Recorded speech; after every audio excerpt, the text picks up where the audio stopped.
Good evening. One of Channel 9's on-air stars has revealed her former boss, Darren Wick, allegedly sexually harassed her in public, groping her and breathing heavily down her neck. In an emotional interview, the presenter spoke about how she was so distraught by the toxic culture under Wick that she raised it with a board member, but nothing was done. The star, who has agreed to tell her story but doesn't want to be named, said many female colleagues were revolted by Wick's behaviour.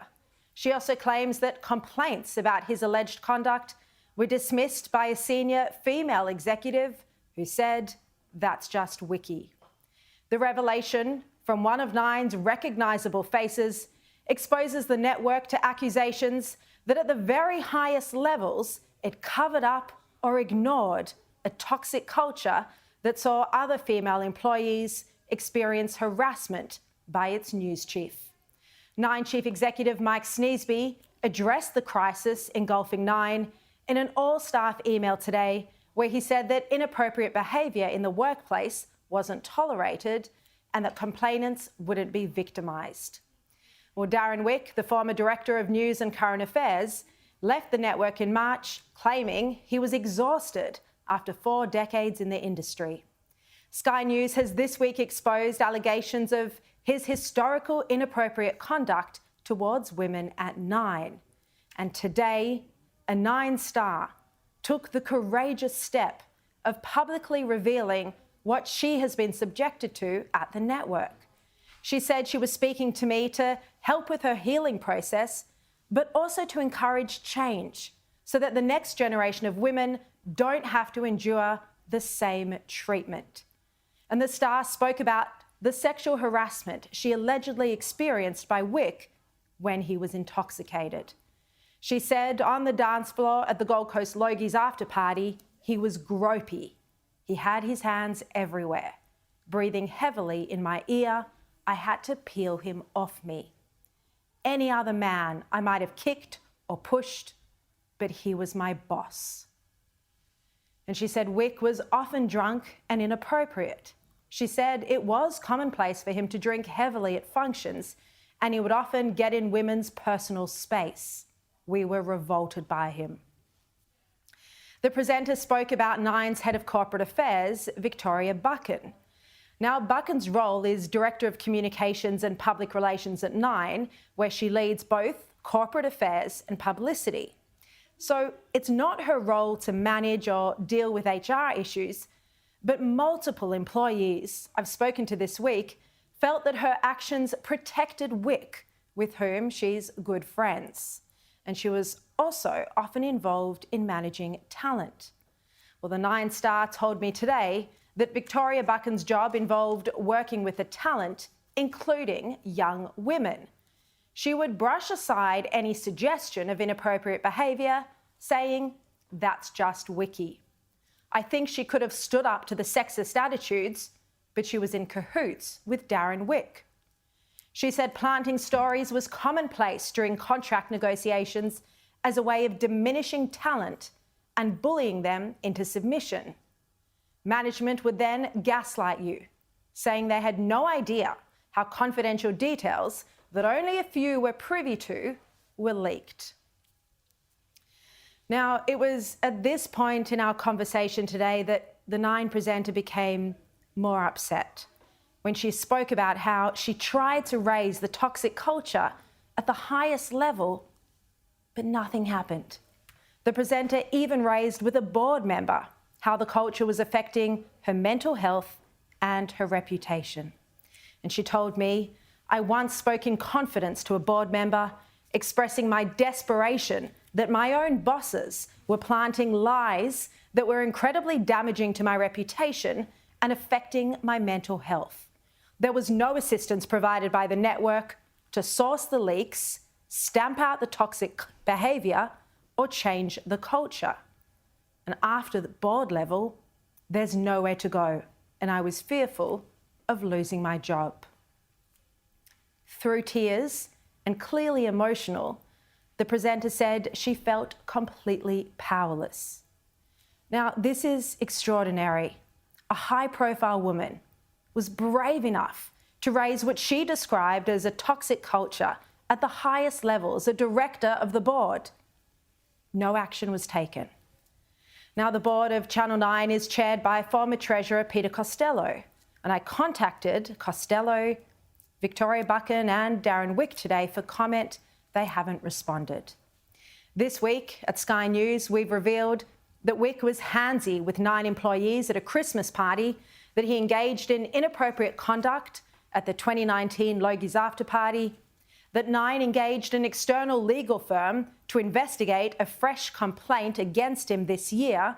The firm was unable to substantiate it, but the board felt it best to let Wick go, given his past behaviour. And yet he was seen back in the 9 newsroom in late April.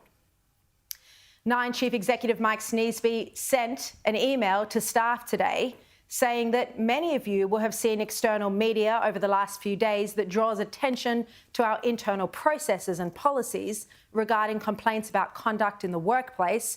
It is important for everyone at 9 to know that we don't tolerate inappropriate behaviour in the workplace and want to know if there is inappropriate behaviour occurring so that it can be addressed promptly. Now, Wick's departure from 9 after 29 years was prompted by the fresh complaint of inappropriate behaviour by an employee in the newsroom. But when Wick left the company, he sent out a memo saying, "After many long beach walks and even longer conversations, I know in my heart that this is the right time for me to step down and leave 9. I don't want to use the word retiring because I don't know how to sit idle, but I'm going to take a very long break from what has been 4 decades of working as a journalist." He said, "I'm tired and need a rest." And 9's Director of Television, Michael Healy, praised Wick's enormous impact, saying that his recent work heading up the news division came at a time of great transformation. Now, I'm going to have more on this story tomorrow night. We're going to keep investigating it, including what the 9 board knew about any of these allegations, also the use of non-disclosure agreements. More brave women are coming forward every day. I'm going to have more tomorrow night. This is also the front page of the Daily Telegraph. When it comes through, when it lands, I'll show it to you live on air. But this story, the front page of the Daily Telegraph tomorrow. Now, also ahead on the program tonight, a report just handed down highlights the political nature of Labor's funding for its mobile black spot program. Plus, terrorists glorified at a Sydney bakery with Hamas-themed birthday cakes for a child's birthday. I'm going to have more on that in a moment. And Peter Dutton says he's open to cutting ties with the ICC after its decision to seek arrest warrants for Israel's president. Henry Ergas will join me live shortly. But first, let's bring in our panel tonight. Joining me, former Victorian Liberal Party President Michael Kroger and former Labor Senator Graham Richardson. Welcome to you both. Look, let's start with this disturbing story in Sydney today. A bakery is the centre of a lot of media attention for posting photographs of what appears to be a Hamas-themed birthday cake. My colleague Caroline Marcus broke this story exclusively. Have a look. This cake was prepared by a Western Sydney bakery for a 4-year-old. The child, dressed as a militant, appears to have had a Hamas-themed birthday party, complete with balloons, drinks and cupcakes.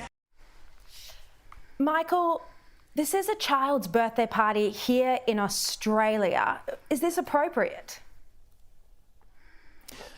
Well, no, of course it's not. It's disgusting. And it's the type of grooming of young people that you'd expect to see in Gaza.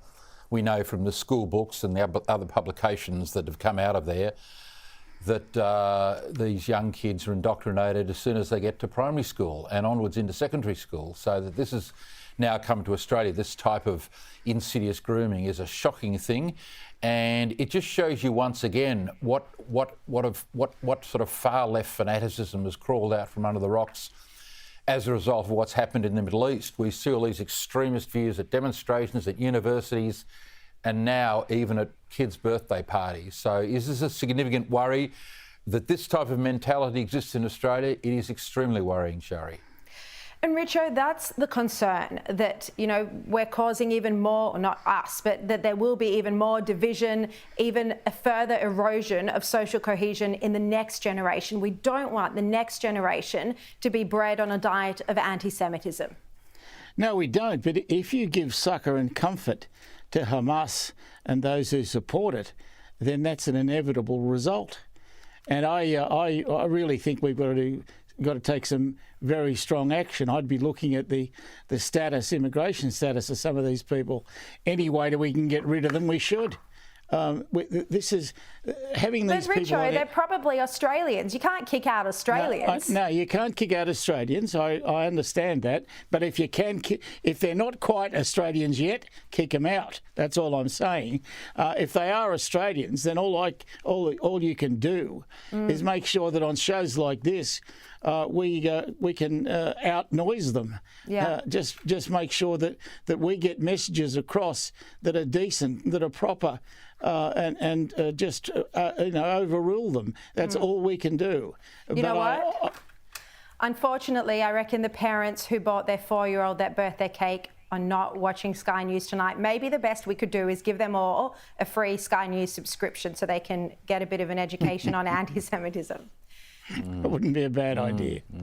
Now, there's been speculation around an early federal election. I keep saying there's not going to be one, and today the Prime Minister denied these rumours in an interview with Joe Hildebrand in The Telegraph. He said, "I think 3 years is too short. What we're focused on isn't elections. What we're focused on is the need to provide that cost of living relief.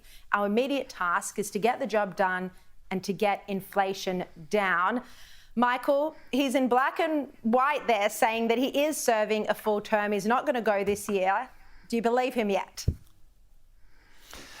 He can always change his mind. He wouldn't be the first to do that, Sharri. But no, I'm with you. I don't think there'll be an early election. There has to be an interest rate cut, surely, before he has an election. I mean, he can't go to the election without a cut in rates. If there's a cut, it shows he can then say, look, we've got inflation under control finally, things are getting better, your best days are ahead of you. But it's got to be before the next budget, though. He's not going to hand out another budget. As sure as anything, there will not be a 2025 budget before the election. It'll be after. Why? Because Chalmers is Chalmers is trying to make his name on the basis, hey, I'm a superstar, I've had 2 surpluses. Before he has to say to people, on the other hand, I'm a duffer, I've now got $120 billion worth of deficits in the next 4 budgets. So he doesn't want that message to resonate. So he's got to run off the back of his 2 wins. So it's going to have to be it's going to be March or April next year, in my opinion, Sharri. I mean, there's still the mid-year economic fiscal outlook that's usually in December. There could be a mini budget, but my EFO means that those numbers, can't be hidden. Richo, Albanese told Joe Hildebrand today that he's not going to go to the election until he's fixed the cost of living, but he might never call an election then. Yeah, I was going to say, it might be a long time before we see an election. I'll be a long time dead in that case. But look, I think Albo's, I think he'll go a full term or close to it. I don't think that he sees any great advantage in going early. You always get some resentment if you try and do that. And everybody likes Albo, so why would he want to try and alienate any part of the community? He's a good fella. He should just keep going to being Albo. That's all he needs to do. Richo. Everyone likes Albo, except for probably 90% of our viewers, but yeah, everyone in your world likes Albo. Richo, you've got to get out more. You've got to get out more, Graham. Yeah, you got to spend some time in the Sky News studio. And you know what? I do think he'll stay a full term. One, because I've got it on good authority from very senior sources. But secondly, if for no other reason, then he wants to keep flying around in Toto 1. He doesn't want to give up the perks of being PM anytime soon. Now, Labor today has seized on the CSIRO's latest report. It has painted a grim picture of how expensive nuclear would be. The report found that a large-scale nuclear reactor would cost up to $17 billion. It'd take almost 20 years to build, and it would produce electricity that would cost twice as much as renewables. Well, of course, Treasurer Jim Chalmers spoke about this today. Here he is. CSIRO has completely torpedoed this uncosted nuclear fantasy of Peter Dutton's. Nuclear costs more, and it takes longer, and Peter Dutton won't tell us where the reactors are going to go. It makes absolutely no sense for Australia to go down the nuclear road. Michael, is this CSIRO report a problem for Peter Dutton? Well, it's not helpful to him, but on the other hand, Sharri, the CSIRO haven't got the credibility that they had 20 or 30 years ago. They've been very politically active in the last 15 or 20 years, and it's always on the side of political activism. I mean, don't forget, remember Tennessee years ago, those 15 years ago, they were predicting that every citizen in the cities was going to run out of water. They were saying the drought in Australia is permanent. The Murray-Darling Basin was collapsing. They've sort of been on a global warming bent in the last 10 or so years. Is it a surprise they've come out against nuclear power? No, I think they're probably much better authorities that know a lot more about nuclear power, the nuclear industry, than the CSIRO, who've done a report on it. So is it helpful? No, but look, do people take the CSIRO as holy writ that they might have when I was younger? They absolutely do not, because they've been very much part of the sort of, screaming cultural left on these environmental issues over more than a decade now, and they just don't have the credibility they used to. Now, Richo, I mean, we've spoken about this previously, and you've said you're open to nuclear. You personally, you're open to nuclear being part of our energy mix. But the polling shows that it's still pretty unpopular. Around 35% of people support it and an equal number don't support it. So the coalition does have a big job ahead of them to convince Australians that this is the right path. Yeah, they do. And if they try to do that, they waste an enormous amount of time when they could be talking about some things that might actually help them get into government. And so I don't think Dutton's that stupid. I hope he's not from the Liberal Party's point of view, because if he is, then I think Albo's just coasting through to victory again. Well, he probably is anyway, according to you, because everyone loves the bloke. Well, that's the point. He's a great fella. Great. Now, former Labor Senator Nova Peris has resigned as co-chair of the Australian Republican movement in a stance against fellow co-chair Craig Foster and his comments on Israel. The Herald broke this story, but Nova was on with Chris Kenny earlier, and here's what she had to say. I was quite disappointed with his commentary, and his reference to mass slaughter of innocent Palestinians. We should be upholding truth, and we should be upholding objective dialogue rather than smear tactics and inaccurate language around genocide and apartheid. Michael, this is actually devastating. Nova Peris has a huge contribution to make to Australian life. People might not agree with her on everything, whether it's a republic or the Voice referendum, but she shouldn't have to leave a job because of this. No, well, now he's going. He's announced he's going. So I hope that's an opportunity for Nova to come back and take her position back. But look, what an extraordinary interview she gave. I must say I followed her career, but not that closely. But what an outstanding performance by her to resign on this point of principle when this fellow Foster, who's part of the hard sort of left literati, he's into every sort of progressive cause, is trying to get FIFA to kick Israel out because he's worried about, human rights and genocide and these things. Well, as people have said to him, Craig, have you written to them saying North Korea should be kicked out of FIFA, or Cuba, or China, or Russia? No, again, he's part of this group of people that sees Israel as the problem. Jews are the problem everywhere. So I'd simply say to Craig, have a good, long, hard think about what you've been doing, my friend, because what you've done is disgraceful, and you are on the wrong side of history. Whatever has happened in Israel, mate, it pales in insignificance into what's happened in China, where millions were killed under Mao, North Korea, etc., etc., etc. So he's picking on Israel. For goodness sake, mate, think again. What a disgraceful performance by you, and a big tick to Nova Peris. Look, I don't even think you can compare Israel to any of those other countries. I mean, Israel is simply defending its citizens. You cannot. Defending itself. After the most barbaric terror attack we've seen in years. Correct. Richo, what do you think? I think Nova has been incredibly courageous in her defence of the Jewish people, her fight against anti-Semitism. She's actually received an enormous amount of hate and backlash for it. She is standing so strong. Yeah, she's a courageous woman, and she's to be congratulated for this. And I think Foster should hang his head in shame. I think it's a disgrace what he's done. And good on Nova Peris. I think she's fabulous. And I think Australia needs more people like that and less like Foster. Yeah, indeed. All right, Michael Kroger, Graham Richardson, thank you both for joining me tonight. Now, still to come, Peter Dutton is not ruling out cutting ties with the ICC after its decision to seek arrest warrants for Israel's Prime Minister. Henry Ergas, the esteemed economist and columnist, will join me next.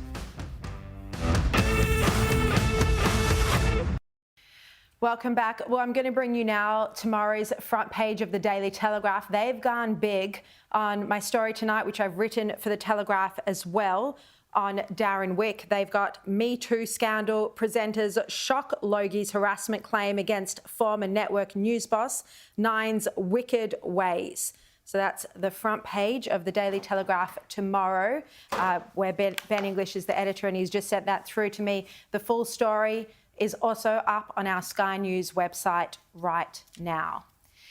Now, Peter Dutton has today said that he's open to cutting ties with the International Criminal Court, and this follows its shock decision to request arrest warrants for Benjamin Netanyahu alongside Hamas. It's drawing an equivalence between Israel and terrorists. Now, I had a lot to say about this on air last night, and tonight I'm joined by one of the world's best writers and thought leaders, economist Henry Ergas. Henry, I'm so delighted to have you join me tonight. What is your response to the ICC chief prosecutor who claims that he had reasonable grounds to believe that Netanyahu and Yoav Gallant were criminally responsible for war crimes and crimes against humanity? Well, I was, like many others, I was very surprised by his recommendation. And I wonder what the underlying elements or cause of it is. I think it raises any number of issues. Amongst other things, there's a question about whether the ICC has jurisdiction in respect of Netanyahu and the defense minister, given that Israel has a fiercely independent and very effective judicial system. And there's an underlying principle that where allegations can be pursued through the national judicial system, that is what should occur rather than those allegations being taken up in the ICC. And I think that's a fundamental objection to this process, that what it implies is that in any democracy, the ICC could take over functions that really are best handled by its own judicial system, and could do so in the cases of Netanyahu and the defense minister on grounds seem unlikely to meet the standards it has itself set for finding criminal liability. But Henry, aside from the jurisdictional issues and the issues of due process, you know, do you agree with the Wall Street Journal that said that this would be like condemning Churchill and Roosevelt in World War II for going after the Nazis? Well, there's certainly an important element of that. I mean, you just need to read the things Churchill said, including when he said, well, we will basically bomb them to smithereens. The point about it really is that, in a sense, war is war, and countries pursue wars. Countries like Israel or Australia, for that matter, or the US, get involved in wars where there are vital interests at stake. And if you are involved in a war, the objective of the war is to win, and you do what is reasonably necessary to achieve that objective. That doesn't, in and of itself, justify war crimes. It obviously doesn't do that. But you have to be very careful to ensure that you're being as it were, you're being scrupulous. Yes. And there's no evidence, of course, that Israel has committed any war crimes at all. In fact, all the evidence points to it going far above and beyond what any other country around the world has done to protect civilian life. I mean, Israel distributes leaflets warning people to evacuate before it moves into an area. It has stayed on the phone to people before they evacuate to make sure they've evacuated a building before it strikes. You know, it goes above and beyond, and analysis that others much more across the figures than I have done shows that actually the civilian death toll proportionally is quite low in this war and lower than others. But Henry, what do you think of the Australian Prime Minister's unwillingness to criticise the ICC while Joe Biden and the UK and, you know, others around the world have said the decision is outrageous and incomprehensible? Well, to my mind, the Prime Minister should take a stronger view. Not merely because this decision raises so many questions of substance, but also because of the risks it poses to Australia itself. If the ICC is allowed to essentially intrude in domestic jurisdictions when it doesn't, under its own charter, have that right, then that will raise substantial problems and risks, not really for the US, but for Australia. And so we need to be vigilant to maintain our sovereignty, including our sovereignty relative to the ICC.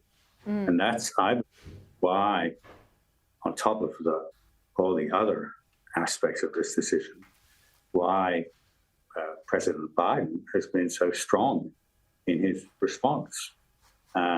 The US isn't a member party to the ICC, but if the ICC pursues in this course, then there's no prospect whatsoever that Congress will ever accept the United States becoming subject to ICC jurisdiction.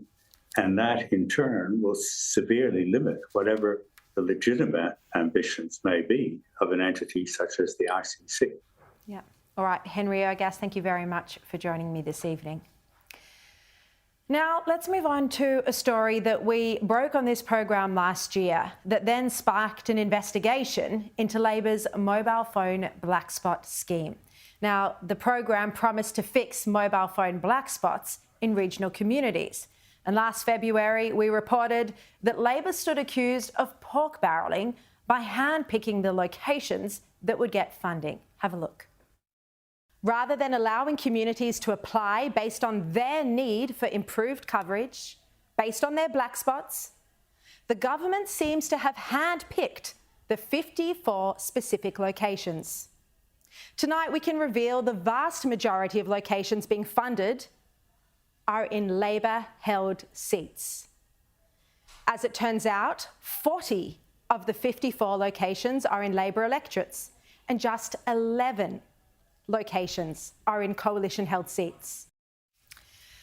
Now, our report sparked an investigation by the Auditor General, and today it was handed down, and it found that 74% of all target locations selected by Minister Michelle Rowland were in Labor electorates. The report finds that departmental officials conducted themselves appropriately, but it did highlight the political composition of the locations picked by the minister. And I'm joined now to discuss this by Shadow Communications Minister David Coleman. David, thanks for your time. Look, of the 54 target locations, 44 were in marginal seats. So this was clearly a political program. Oh, 100%, Sharri. I mean, this is hypocrisy writ large. Like, before the last election, now Prime Minister Albanese was out saying funding shouldn't be allocated based on seats being marginal. I mean, the Auditor General has found today that more than 80% of the seats for which funding was allocated by Minister Rowland were marginal seats. And even worse, 74% of them were Labor seats. So, I mean, the minister here has done absolutely the wrong thing She has allocated funding based on politics, absolutely the opposite of what the government said they would do, and they need to be called out on it. There were no damning findings, though, were they? Even though they were political locations, it wasn't in breach of any laws. Yeah, no, the reporters found that the departmental officials acted appropriately, and they had to deal with the hand that they were dealt. And what the report shows very clearly is that the so-called target locations were not chosen by the department, but by the minister. So the minister basically handed over a list and said, here are the target locations. It just so happens that 3/4 of them are in Labor seats. And then the departmental officials did their jobs in an appropriate fashion. But the bottom line here is this is a massive pork barrelling program that the Labor government has put in place. And the Auditor-General has said very clearly that it's important to look at the political composition of funding, and that's exactly what's happened here. Yeah, I mean, the reason we kept highlighting this issue is because it was a case of pork barrelling, and other regional communities who did have black spots, and they can be life-threatening if it's a flood zone or a bushfire zone, and people need to be able to contact emergency services and they can't get coverage. That's why this is a serious issue. And yet, you know, the report finds that Labor was allocating funding based on politics rather than where it was desperately needing that funding. But David, I want to put to you, though, that both sides of politics engage in pork barrelling. So do you think that if you're in government, you know, can you commit to not giving funding to programs based on politics, based on where will be politically advantageous? I think it's incredibly important, Sharri, that funding is allocated on a fair basis, on the basis of need, not on the basis of marginality of seats. That's what the government said they did. They have done the exact opposite. And in the report, it specifically talks about the fact that communities were going to the department and basically saying, hey, why can't we apply? And the reason they couldn't apply was because they weren't on the minister's hand-picked list. So it's very important that funding is distributed in a fair way, and that's not what's happened here. All right, David Coleman, thank you very much for joining us tonight. And we'll approach Michelle Rowland about this. Thank you. And we'll see if she can come on the program tomorrow evening. Now, after the break, the rogue Labor senator who went against Prime Minister to repeat a hate chant now has joined anti-Israel protesters at Melbourne University. Plus, Labor's detainee debacle snowballs yet again. My fiery political panel will be on right here, live next.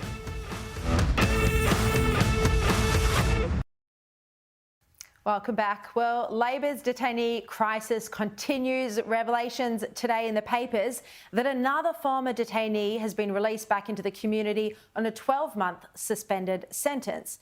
This is despite the 42-year-old man breaching his curfew conditions and failing to maintain his ankle monitor.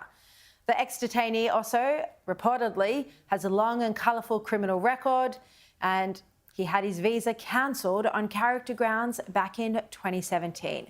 Well, let's bring in tonight's political panel, Liberal Senator Holly Hughes, who looks like she's got the yellow memo tonight, and Labor MP Daniel Molino. We're matching, Holly. Good to see you both. I know, it's a little bit twinny. How are you? Good. Daniel, let's start with you. Look, this seems to be getting worse for the government. Every week there's another scandal with one of these detainees. Back to a point that I feel we've covered a few times before, which is that this was the result of a High Court case, which we opposed, and a lot of this has flowed from that. So it was something which the government opposed. I also want to stress that this is a system which was set up based upon a bill that we put forward, but which a number of amendments were made to, which we accepted from the opposition. So it was basically a system that was set up with both major parties voting for it. We basically accepted the amendments put forward by the opposition. So, look, it's a system which is operating according to the parameters that both sides voted on. I think that's really important context here. Well, let's get Holly's response to that. I mean, do you agree with that? Do you accept it? Are you just as responsible for this crisis? No. Absolutely not, because when this all happened, Albanese was on one of his many jaunts overseas, and Richard Marles was in fact the acting Prime Minister, and he came to Mr Dutton early one morning and said, please help us, we need some legislation here. And Mr Dutton and our team put together a series of proposals, gave them to the government, who then had the legislation drafted. This was, remember, supposed to be the toughest set of reforms that had ever been put forward in this area by Claire O'Neill. This was drafted by the Labor Party. This was put up to the Parliament by the Labor Party. This is their legislation. So the legislation is in play.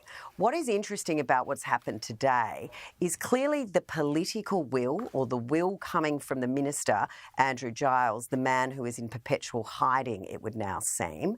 But the Commonwealth prosecutor, once again, has made no claim for this person to be on remand.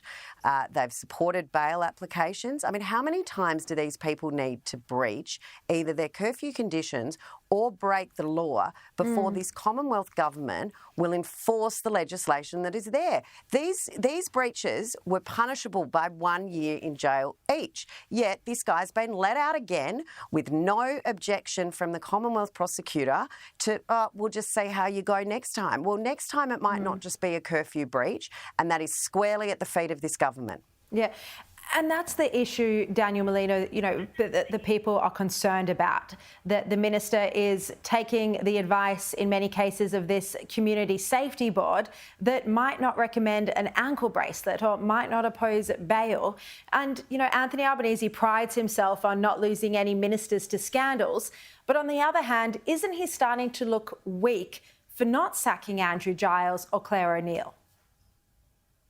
But look, I think fundamentally we have a system of government, without wanting to state the obvious, where we have a parliament, an executive and a legislature and a judiciary, and some functions we leave separate from the executive. Now, the system that was set up, again, according to this bill, was that there be this tribunal and that the minister not sign off on the detail of every single decision. No, actually, the board's role is to give him recommendations, and it's up to him to take their advice or not.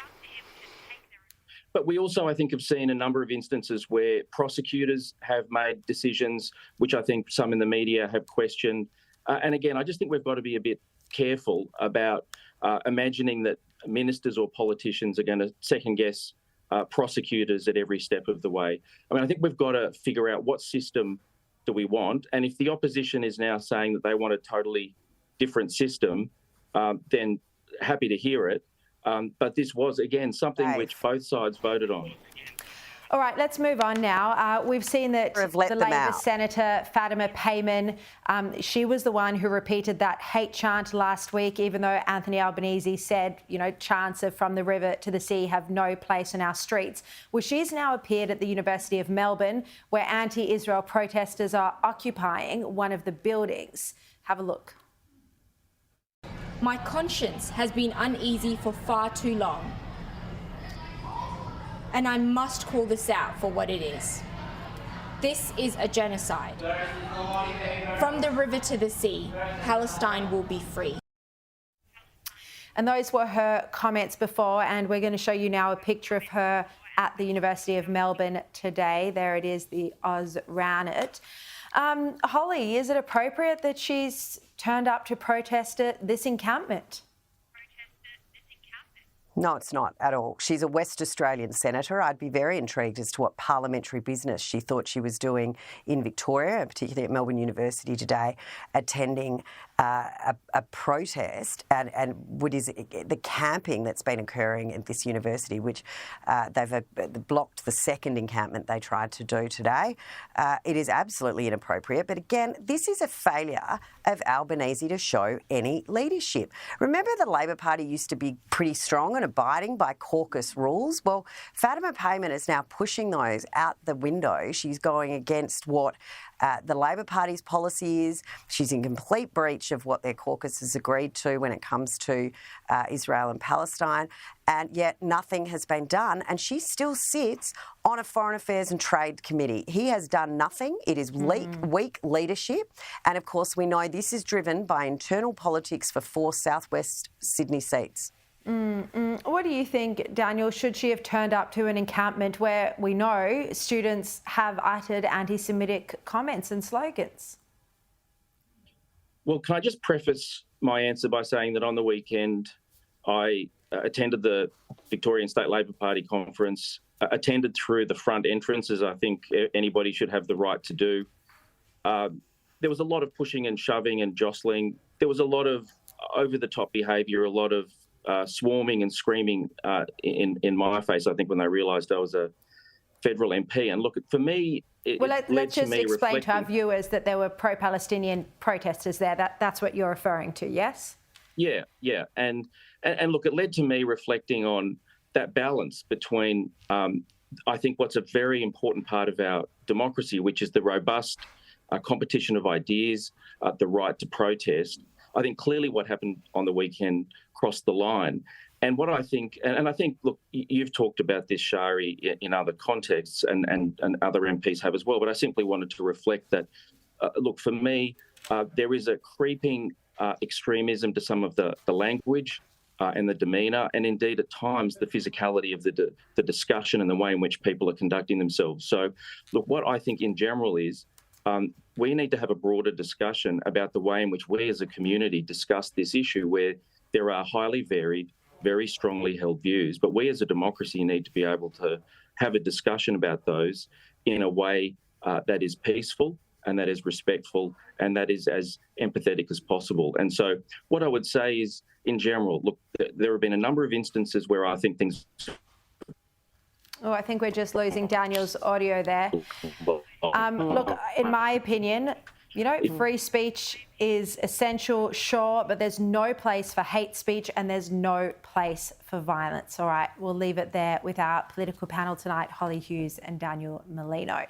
Now, after the break, more from Donald Trump's historic hush money trial as testimonies finally come to a close. The Australian's Adam Crichton will join me live from Washington after the break. All right, now to the US, where Donald Trump's historic hush money trial is finally nearing its end, and his defence team rested their case today. Many in the media were disappointed when the former president chose not to testify, and this brought testimonies to a close. But Donald Trump Jr. did have this to say outside of court. What's going on here is an absolute farce, and anyone in America should be embarrassed at the absolute miscarriage of justice that we're seeing here.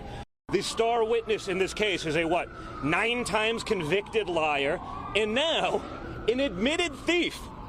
That is who they're hanging the entire case on. The other one happens to be a porn star. Not exactly the ultimate form of jurisprudence here.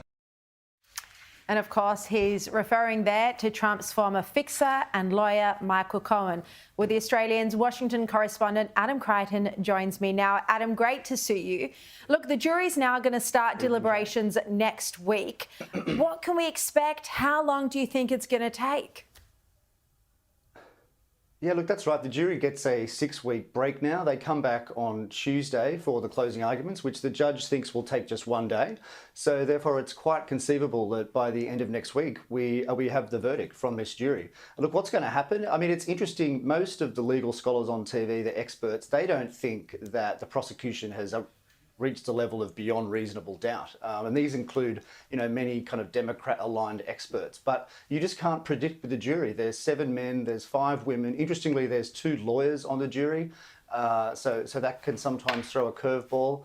But basically, it just comes down to what they think, whether they're going to believe Michael Cohen or Donald Trump. That's really all it comes down to. And look, this jury, remember, is drawn from a voting area that I think voted for 90% 90% for Joe Biden in 2020. So it's quite possible that there are very few Trump supporters on the jury. Yeah, well, either way, it's kind of impossible to find any members of the jury who would not have an opinion on Donald Trump. I mean, he's one individual that I haven't met anyone who doesn't either hate him or love him. Now, meanwhile, the Trump campaign is reportedly threatening legal action against a fictionalised biopic, The Apprentice. Tell me what this is about. Yeah, so this film tracks the rise of Donald Trump in the 1970s and the 1980s in New York, and it generally paints him as an absolutely horrible human being. There are parts in there where he rapes his first wife, Ivana, and apparently the scene is quite shocking. There were gasps apparently at the Cannes Film Festival when it was played. Interestingly, there's no distributor yet for this film, so that probably suggests that it's really more an exercise in TDS or Trump derangement syndrome, I would say, for the producers and the directors. I mean, it's probably not going to even hurt Donald Trump. I mean, to some extent, we've seen his rise. I mean, he generally benefits from these sort of attacks from the so-called elites. So I don't think it's going to hurt him. I don't think he's going to win or lose any votes at the Cannes Film Festival. Well, apparently at the Cannes Film Festival, I mean, the film was apparently well received and it was even given a standing ovation. Have a look.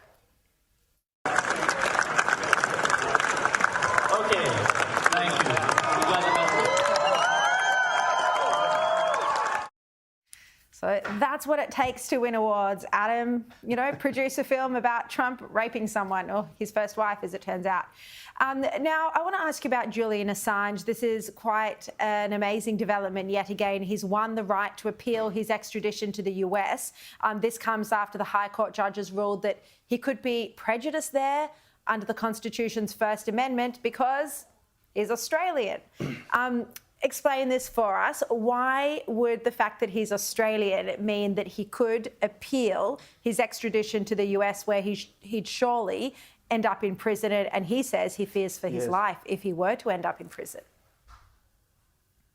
Well, look, basically there's a principle in American jurisprudence that if you're not a US citizen, you're not necessarily given the protections of the Bill of Rights, so free speech in this case. And obviously that's a huge part of the charges against Julian Assange. And his lawyers in the UK, they wanted the US government to provide guarantees to the British government that he would have First Amendment rights, free speech rights. But my understanding is the reassurances were not strong enough for the court in the UK, and so they're going to allow him to appeal the whole extradition, which of course could take many, many more months and weeks. This has already been so drawn out. I mean, you have to feel sorry, at least I feel sorry for him on one level. I mean, this is just...